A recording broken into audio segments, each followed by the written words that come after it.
A widowed Korean mafia boss saw a black nanny nursing his baby. What he did next changed everything. Behind the steel gates and armed guards of the Demyung estate, death always lingered close. But tonight, it had crept into the nursery itself. 6-month-old June's cries had turned from desperate to weak, then to silence, the kind of silence that stops a heart. The Korean staff knew better than to enter the boss's private wing without permission.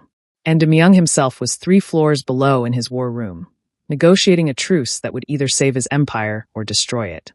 In the servants' corridor, Diane Newberry pressed her trembling hands against the cold wall, her body still aching from a loss too fresh to name. She'd buried her own child only 3 months ago. That sound, that terrible, fading cry, pulled at something primal inside her, something that transcended fear, protocol, and survival instinct. When the crying stopped completely, Diane broke. She flew up the forbidden stairs, past the cameras she knew were watching, and burst through the nursery door. What she found made her blood turn to ice. June's lips were blue, his tiny body convulsing, an empty bottle beside him reeking of something bitter and wrong. Poisoned.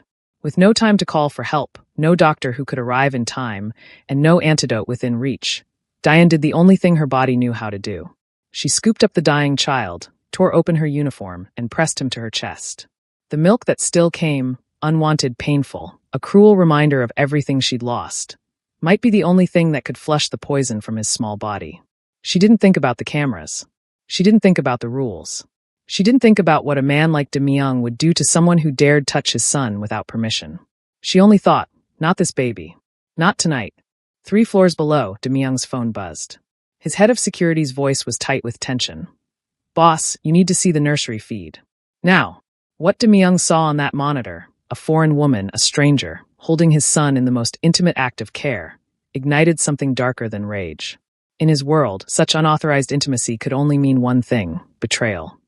Before I show you the craziest part, hit that subscribe button and tell me where you're watching from.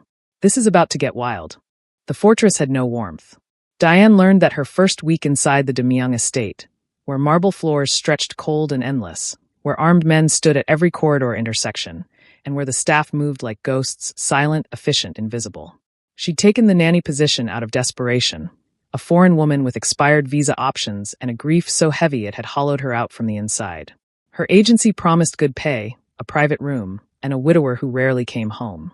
What they didn't mention was that the widower was Korea's most feared Jongdae, a man whose name made grown men lower their voices, whose organization controlled half the city's underground, and whose wife's portrait hung in the main hall like a shrine to all he'd lost.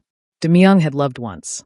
Diane saw it in the way he never entered the nursery, never held his son for longer than a formal inspection, never allowed himself to look at June's face, so painfully identical to the dead woman's, for more than a few seconds. His grief had calcified into something harder than stone. It had become distance, control, an empire of walls. He buried himself in his work, in territory disputes and blood debts, in anything that kept him from feeling. The baby was fed, monitored, guarded, but never touched with love. June existed behind bulletproof glass, surrounded by security cameras and rotating staff who feared their employer too much to show the child any real tenderness. Diane watched it all with quiet horror. She'd lost her daughter to stillbirth 3 months ago, her body still producing milk for a child who would never drink it, her arms still aching for weight they'd never hold. Every time she heard June cry, sharp, desperate, unanswered, something inside her cracked a little more. But she followed the rules. She kept her distance. She only entered the nursery during her assigned shifts. And even then, she moved with the careful neutrality of someone who understood she was being watched. Until tonight, when she lifted the bottle from the warmer and caught the smell. It was wrong. Subtle, but wrong. A bitter chemical undertone beneath the formula's usual sweetness. Diane's hands went cold. She held the bottle up to the light, swirled it gently, and saw the faint cloudiness that didn't belong. Her heart slammed against her ribs. Someone had tampered with it. Someone inside this fortress, someone with access, someone who wanted the boss's son dead. June's next feeding was in 10 minutes. Diane's mind raced through impossible options. Alert security, but by the time they investigated, verified, decided on action, the baby would have already drunk the poison. Find Demyung, but he was in a meeting that no one dared interrupt, surrounded by men who would shoot her before she got close enough to explain. Call emergency services, and watch them get stopped at the gate by guards who answered only to their boss. Every scenario ended the same way. with June drinking from that bottle while adults wasted time on protocol. The baby's hungry cry shattered her paralysis. June was wailing now, his small fists punching the air, his face red with need. 6 months old and already conditioned to expect nothing. To cry alone in his sterile room until someone remembered he existed. But tonight, his hunger had saved him. He was crying before the feeding, not after. Diane looked at the poison bottle in her hand, then at the baby, then down at herself. At the uniform that barely contained breasts still swollen with milk meant for a daughter who would never need it. Her body had betrayed her once, continuing to produce nourishment for a ghost. Maybe tonight, that cruel biology could save a life instead of mocking a loss. She didn't let herself think. Thinking meant remembering the cameras, the rules, the man 3 floors down who would interpret this act as something unforgivable. Thinking meant hesitation, and hesitation meant death. Diane dropped the bottle into the disposal chute and reached for June. The moment she lifted him from the crib, something ancient and primal took over. His weight in her arms, his warmth against her chest, the desperate way he rooted toward her. It all crashed through the careful walls she'd built around her grief. She sat in the nursery's rocking chair, unbuttoned her uniform with shaking hands, and guided his mouth to her breast. The pain was immediate and shocking. Her milk had been building for days, her body refusing to accept that it was no longer needed. But as June latched on and began to drink, the pain transformed into something else, a deep, aching rightness that made her throat tight with tears. This was what her body had been preparing for. Not her daughter, maybe, but this child. This moment. This act of pure, desperate salvation. She had no idea how long the poison would take to work, how much damage it had already done, whether her milk could actually flush toxins from his tiny system, or if she was simply comforting a dying baby in his final moments. All she knew was that the hospital was 40 minutes away, and June didn't have 40 minutes. Her body was the only medicine within reach. 3 floors below, in a war room thick with cigarette smoke and tension, Demyoung's phone vibrated against the mahogany table. He ignored it. The Viper's representative was making demands that required his complete focus. Every word a potential trap. Every concession a sign of weakness his rivals would exploit. The phone vibrated again. Then again. His head of security's face appeared on the screen with a message that froze his blood. Nursery. Now. Emergency. Demyoung was moving before conscious thought caught up, his men scrambling to follow as he tore through corridors toward the monitor room.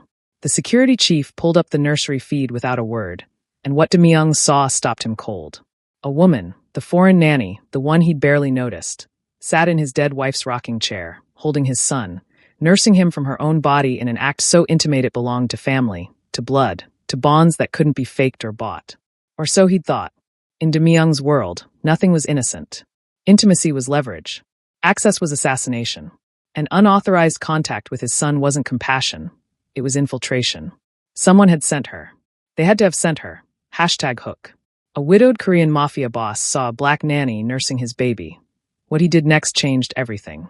Demyoung reached the nursery in 90 seconds, his security detail forming a wall behind him as he threw open the door. The scene before him was worse than the camera had shown. More intimate, more complete, more damning. The foreign woman didn't even flinch at his entrance. She simply looked up from his son with eyes that held something he couldn't immediately identify. Not fear. Not guilt. Something softer and infinitely more dangerous. Put him down. His voice came out dead calm. The tone his men knew meant violence was seconds away. Put my son down and step away from him. Now.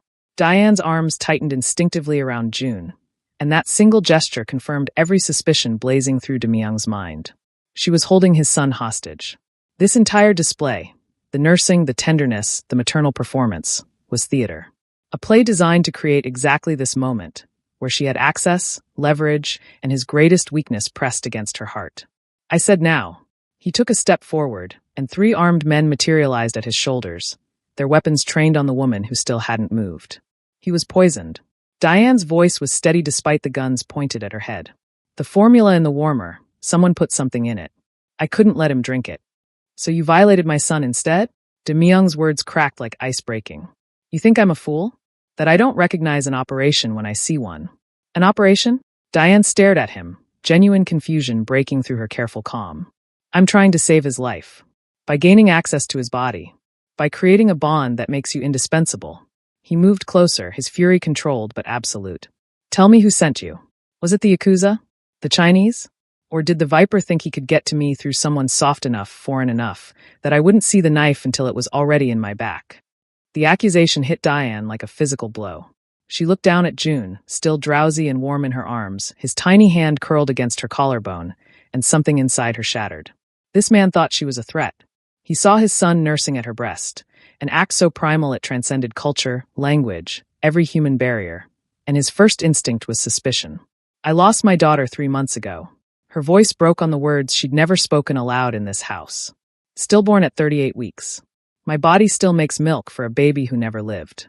When I heard June crying, when I smelled the poison, I didn't think about your rules or your code or whatever paranoid game you people play. I thought about a child dying because no one loved him enough to break protocol. Love. Demyoung's laugh was ugly, bitter. You use that word like it means something in this world. Like it's not just another weapon people use to destroy each other. Maybe in your world. Diane stood, still cradling June, meeting the Mafia boss's eyes with a defiance born of grief and exhaustion.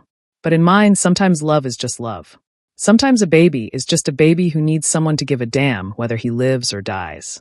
In my world, Demyoung said softly, dangerously, unauthorized intimacy with my son is a death sentence. Your story is touching. Your performance is convincing. But I didn't survive this long by believing in coincidences or trusting strangers who cry about dead children while contaminating my bloodline. He gestured sharply to his men. Take June. Get him to the hospital. Full toxicology panel. And have the formula analyzed immediately. As the security chief carefully extracted the sleeping baby from Diane's arms, Demyoung turned his full attention to the woman who'd just destroyed any chance she had of survival in his world. Her honesty read as manipulation. Her grief looked like strategy, and the fact that his son had calmed completely in her embrace, had found peace with her that he'd never found with his own father, felt like the cruelest betrayal of all. You're done here, he said. And if I find any proof you're working for my enemies, you won't just be fired. You'll disappear. Diane buttoned her uniform with trembling hands, her eyes dry, her voice hollow. The formula was poisoned. Test it. And when you realize I'm telling the truth, I hope you remember this moment. The moment you looked at someone trying to save your son and saw an enemy instead. She walked past him toward the door, past the guards who watched her like she was a bomb about to detonate. Demyoung didn't stop her. He simply stood in his dead wife's nursery, staring at the rocking chair that still held the warmth of a stranger's body, and wondered why the thought of never seeing that woman again felt uncomfortably close to loss. June's next feeding was in 10 minutes. The estate descended into chaos by dawn. Word spread through the staff quarters like wildfire. The foreign nanny had violated the boss's son, had touched him without permission, had done something unspeakable in the nursery that required armed guards and immediate removal. No one knew the full story, but everyone knew enough to understand that Diane Newberry's time in the fortress was over. Demyoung stood in his office, surrounded by his inner circle, as the preliminary toxicology report came through. Traces of oleander extract in the formula, enough to kill a child June's size within hours. The hospital had pumped his stomach, flooded his system with activated charcoal and fluids, kept him overnight for observation. He would live. The doctor said if he'd ingested the full bottle, he would already be dead. So she was telling the truth, Min-jun, his head of security, said carefully. About the poison. Or she knew about it because she put it there herself. Demyoung's voice was granite. He refused to let relief crack through the armor of his suspicion. Creates the threat, provides the solution, makes herself indispensable. It's textbook infiltration. Boss, the cameras show she only discovered the formula 10 minutes before. Cameras can be fooled. Timestamps can be altered. Demyoung cut him off with a gesture sharp enough to draw blood. She stays gone. I want her out of the estate and out of Korea within 48 hours. Make it clear to her agency that if they ever send another foreign worker here, I'll burn their business to the ground. Min-jun bowed and retreated, leaving Demyoung alone with a truth he couldn't afford to acknowledge. That somewhere beneath the layers of protocol and paranoia, he knew the woman had been innocent. Knew it in the way she'd held June, in the rawness of her grief when she'd spoken about her daughter, in the fact that she'd walked away without begging or bargaining or trying to leverage the life she'd saved into mercy. But innocence didn't matter in his world. Perception did. Power did. And if his organization thought he'd gone soft, thought he'd spare someone who violated his sanctuary because of sentiment or gratitude, they would tear him apart from the inside. By noon, Diane was escorted to the front gate with nothing but the small bag she'd arrived with and 2 months' severance pay in cash. No explanation. No chance to say goodbye to June. No acknowledgement that she'd saved the child's life.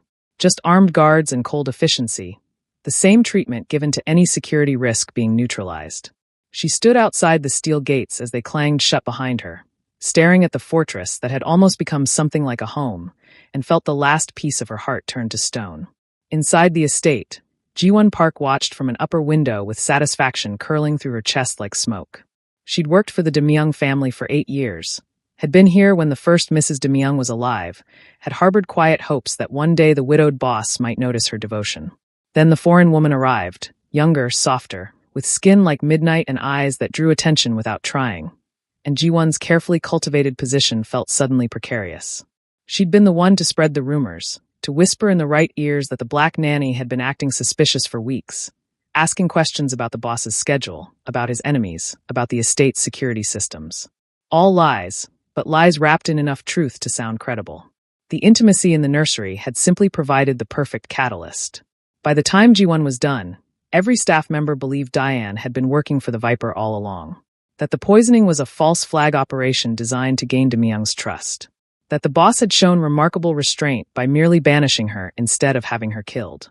Good riddance, Ji-won murmured to her reflection in the window glass, already imagining herself in the nursery, already picturing the boss's eventual gratitude when he realized she'd helped expose a threat.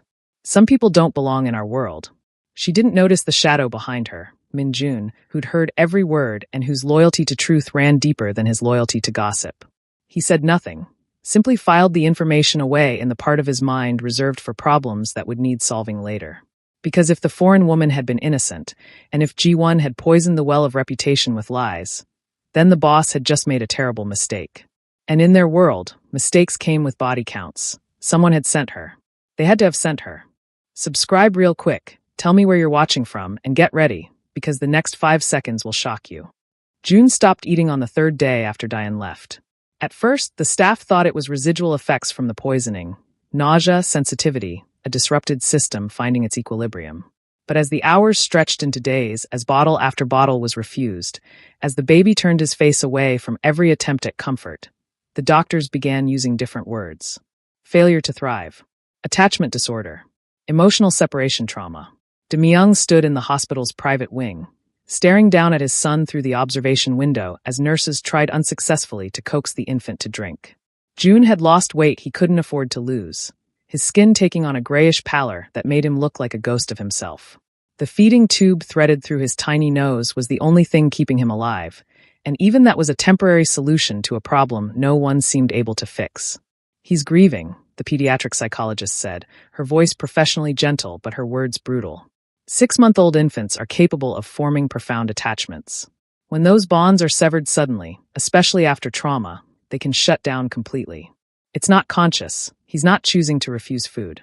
His body simply doesn't remember how to want to live. Then make him remember. Demyung's voice was hollow. He'd negotiated with warlords and faced down assassination attempts without flinching. But watching his son fade into nothing was breaking something inside him that even his wife's death hadn't touched. Your doctors. Fix him. We can keep him alive with tubes and intervention, but we can't make him bond again. That requires the presence of whoever he formed the attachment with. She paused, consulting her notes. His chart says there was a nanny, someone who provided care during the poisoning incident. Demyung's silence was answer enough. The psychologist's expression shifted from clinical to carefully neutral, the look of someone who'd just realized they were standing in a minefield. I see. Well, without that person, the prognosis is guarded. Some children recover with time and patience. Others simply don't. After she left, Demyung remained at the window, watching his son lie motionless in the hospital crib. June's eyes were open but unfocused, staring at nothing, waiting for something that would never come. For someone who would never come. The empire Demyung had built meant nothing here. His reputation couldn't buy a baby's will to live. His connections couldn't force an infant to eat. His money had purchased the finest medical care in Asia, and still his son was slipping away, one silent refusal at a time. He'd thought keeping June at arm's length would protect him. That distance would make him less of a target, that emotional detachment would keep him safe in a world where love was leverage and weakness was death. But he'd been wrong. The real danger hadn't come from enemies. It had come from his own inability to recognize salvation when it was offered freely, without agenda, without calculation. Diane Newberry's face haunted him. The way she'd looked at June. not with the careful professional distance the other staff maintained, but with the fierce, protective tenderness of someone who understood what it meant to lose everything. She'd held his son like he mattered, like his life was worth breaking rules for, worth risking everything for. And Myung had thrown her away like she was nothing. His phone buzzed with messages from his lieutenants, territory disputes, supply issues, rivals testing his distraction for weakness. The empire demanded his attention. Business couldn't stop because his personal life was falling apart. But for the first time in his career, Myung let the messages go unanswered. What good was an empire if he couldn't save his own son? What was the point of all this power if it was useless against a baby's broken heart? Minjun appeared at his shoulder, his expression grim. "Boss, we need to talk about the nanny. I've been reviewing the security footage and the staff interviews. There's something you need to know about Ji-won Park and the rumors she's been spreading." Myung didn't turn from the window, but his voice cut through the sterile hospital air like a blade. "Tell me everything. Because if his son was dying from the loss of an innocent woman, if Myung's paranoia had cost June the only person who'd ever truly cared about him, then someone was going to pay for it. Starting with himself." She walked past him toward the door, past the guards who watched her like she was a bomb about to detonate. Myung didn't stop her. He simply stood in his dead wife's nursery, staring at the rocking chair that still held the warmth of a stranger's body, and wondered why the thought of never seeing that woman again felt uncomfortably close to loss. The evidence came in pieces, each one a nail in Myung's coffin of regret. Minjun laid them out on the hospital conference table like autopsy findings: security footage, financial records, intercepted communications, and finally, a confession extracted with methods Myung didn't ask about and didn't need to know. Ji-won Park had been on the Viper's payroll for 6 months. Small amounts at first, just enough to report on household routines, staff schedules, the boss's movements. Then larger sums as her access increased, as her value as an asset became clear. The poisoning had been her idea, a way to prove her worth to her new employer while eliminating a rival she'd grown to hate with irrational intensity. She prepared the formula herself that night, Minjun said, his voice flat with controlled fury. Added the oleander extract during her shift, then swapped it into the warmer rotation. She claims she didn't know the foreign nanny would discover it in time. Says she thought the baby would drink it during the boss's meeting, that by the time anyone noticed, it would be too late to trace. Myung stared at the photographs of Ji-won in handcuffs, her face swollen from interrogation, and felt nothing. No rage, no satisfaction, no vindication. Just a hollow ache that spread through his chest like poison. And the rumors about Diane Newberry? His voice was barely audible. All fabricated. Ji-won admitted to everything. The whispers about suspicious behavior, the invented questions about security, the suggestion that the nanny was working for enemies. She wanted the woman gone. Minjun paused, his jaw tight. The foreign nanny had no connection to any rival organization. No history of criminal activity. No agenda beyond the job she was hired to do. The next document Minjun produced was time-stamped footage from the nursery, enhanced and analyzed by their best tech specialists. It showed Diane's face the moment she discovered the poison formula. Genuine shock, immediate fear, frantic decision-making. Then the footage from the rocking chair, her expression as she nursed June, not one of calculation or strategy, but of desperate maternal instinct and barely contained grief.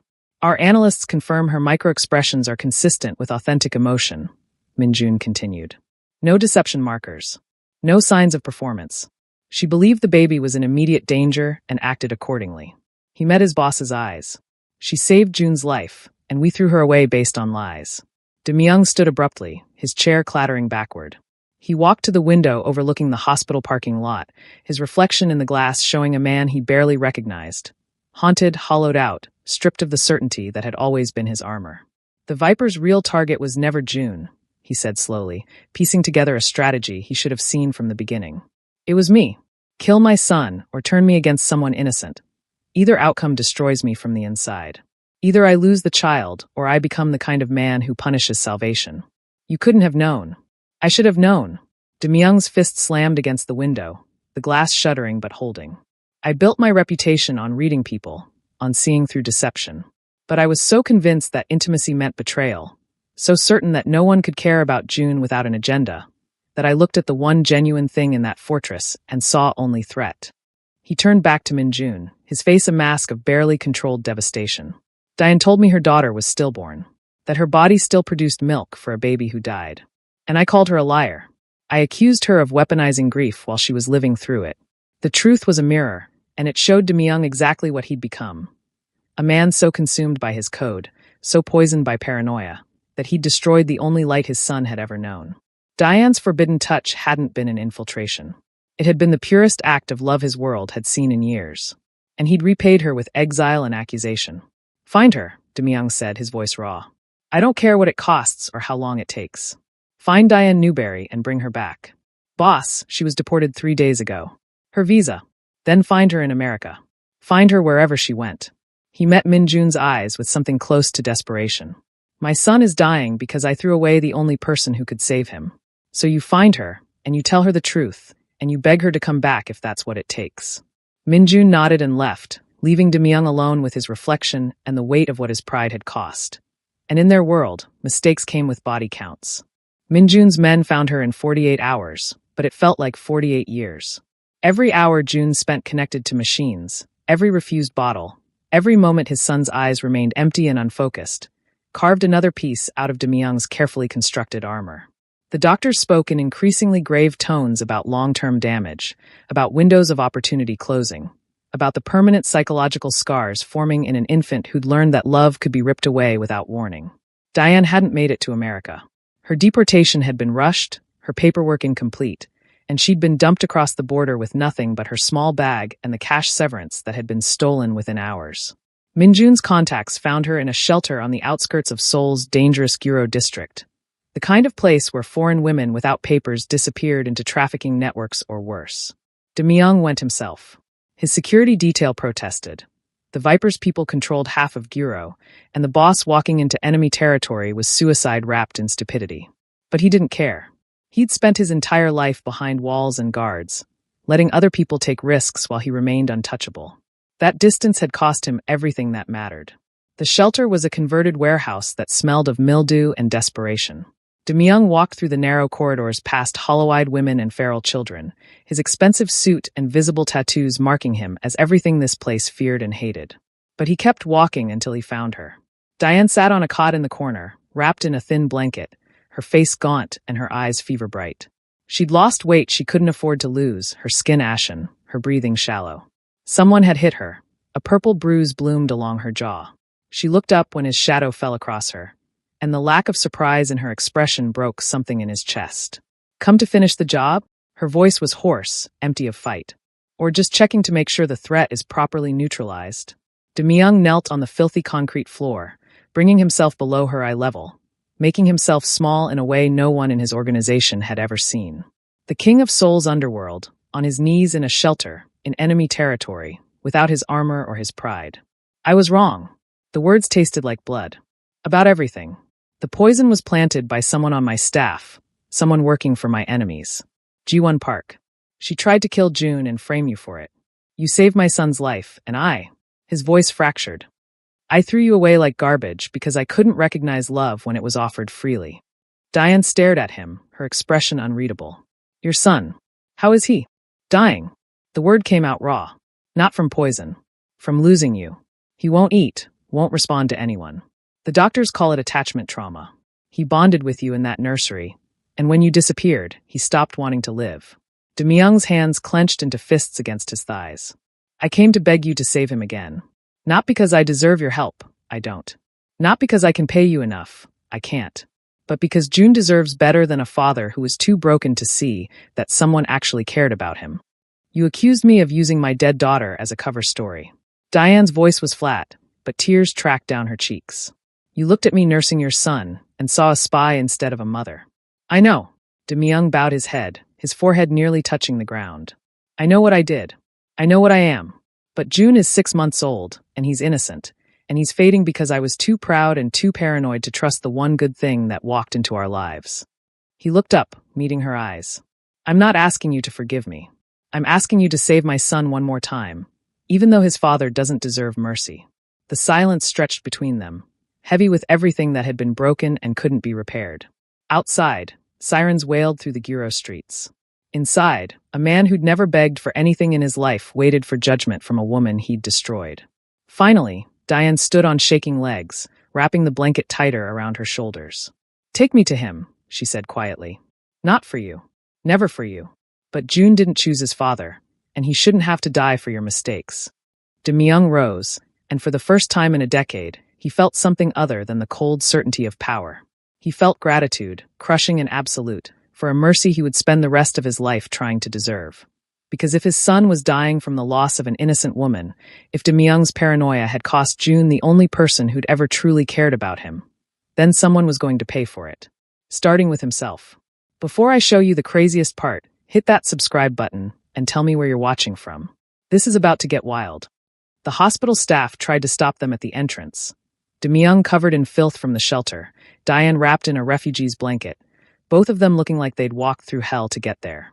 But one look at the boss's face sent everyone scattering, clearing a path to the private wing where June lay dying by degrees.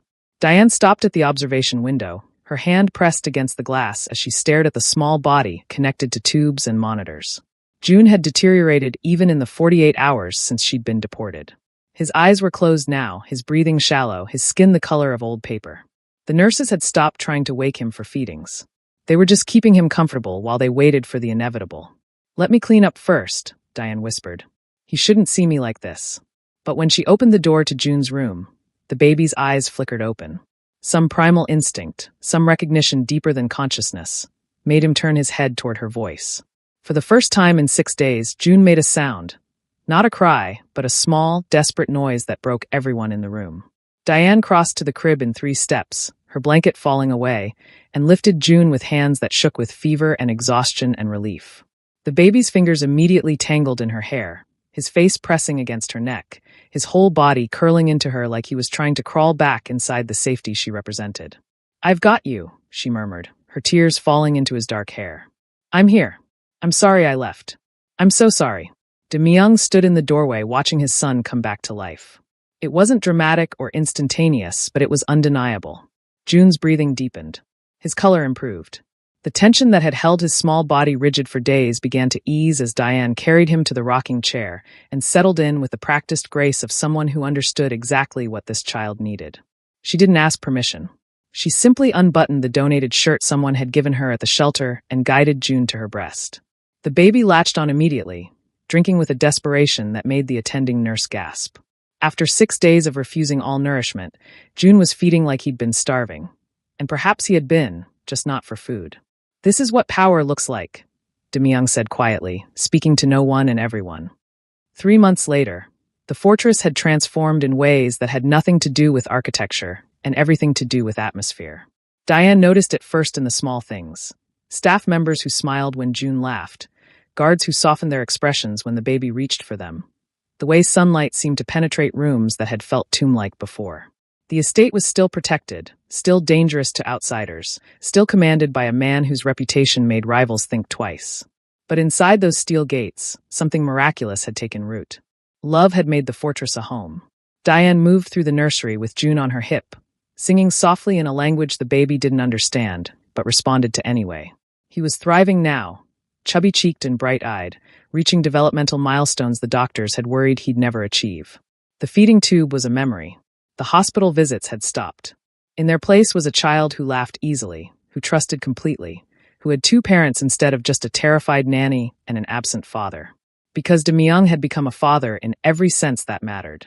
He'd restructured his entire schedule around June's routines, conducting morning meetings while holding his son, reviewing territory reports during afternoon feedings, teaching the baby to grip his tattooed fingers with a gentleness that would have shocked his enemies. The man who'd once avoided the nursery now spent every spare moment there, learning from Diane how to soothe and play and simply be present. And somewhere in those quiet hours of shared parenting, of midnight feedings and whispered conversations over a sleeping infant, something else had grown between them. Something neither had been looking for, something neither fully trusted, but something undeniable nonetheless. Demyoung found her one evening in the garden, watching June explore grass for the first time with the concentrated wonder only babies possess. The sunset painted everything gold, and for a moment, Demyoung allowed himself to simply observe this woman who'd saved his son twice. Once from poison, once from grief, and had somehow saved him in the process. "Diane." His voice was softer than she'd ever heard it. "There's something I need to ask you." She looked up, and the wariness in her eyes made his chest tight. She still expected rejection, still carried the scars of that night when he'd called her salvation a threat. He couldn't blame her. Some wounds took longer than 3 months to heal. He knelt on the grass beside her, ignoring the mud on his expensive suit, and pulled a small box from his pocket. Not the ostentatious display a man of his wealth could afford, but a simple platinum band with a single stone that caught the fading light. "I'm not asking you to forget what I did," he said quietly. "I'm not asking you to pretend I didn't destroy your trust when you offered me grace. But I'm asking you to let me spend the rest of my life proving that I learned from it. That I understand now what matters. That I know the difference between power and strength, between control and protection." Diane's breath caught. June, sensing the shift in energy, crawled toward his father with gleeful determination. "You saved my son from poison," Demyoung continued, his voice rough with emotion he'd spent a decade suppressing. "You saved him from grief. But more than that, you saved me from becoming a man so hollow that power was the only thing left inside him. You showed me that vulnerability isn't weakness, that love isn't leverage, that sometimes the bravest thing a person can do is care when caring could destroy them." He opened the box, revealing the ring. "I'm not the boss asking his employee. I'm not the client making a contract. I'm just a man asking a woman who's seen him at his absolute worst if she'd be willing to see if there's something better underneath all that damage. Marry me. Not because June needs a mother, though he does. Not because I need help running this empire, though I do. But because when I imagine the rest of my life, you're in every single moment of it, and I can't bear the thought of you being anywhere else." Tears streamed down Diane's face, catching the last rays of sunset. For a long moment, she didn't speak, and Demyoung felt the weight of every mistake he'd made pressing down on his chest like a physical force. Then June, with the perfect timing only children possess, grabbed the ring box with both hands and offered it to Diane with a babbled word that sounded suspiciously like "mama." Diane laughed through her tears, reaching for both the baby and the ring, and looked at Demyoung with eyes that held 3 months of hard-won trust and the tentative promise of something more. "Yes," she whispered. "Not because I've forgotten. Not because it doesn't still hurt sometimes, but because I've seen you choose differently every single day since that night. I've watched you become the father June deserves and the man your wife would have wanted you to be.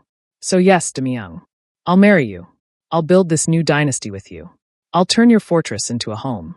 He slipped the ring onto her finger with hands that shook, then pulled her and June into an embrace that felt like redemption, like second chances, like everything he'd thought he'd lost when his wife died.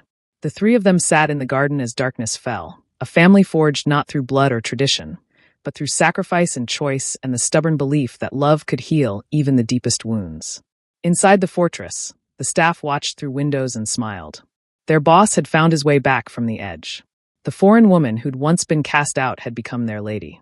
And the baby who'd nearly died from too many kinds of poison had become the heart that made the entire estate beat with something other than fear. The new dynasty had begun.